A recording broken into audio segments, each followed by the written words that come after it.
how to recover a Fiverr disabled account.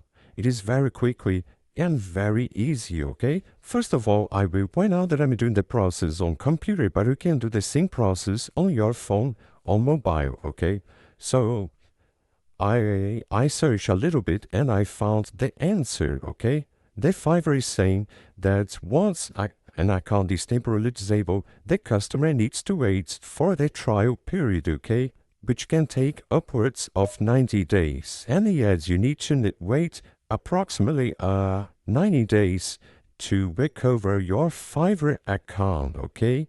If your account is not permanently disabled, if your account is permanently disabled, it is impossible to recover your Fiverr account, okay? The only way is when your account is temporarily disabled, which can take upwards of 90 days. So if this video helped you in any way, hit the like button and subscribe to our channel to receive useful tips.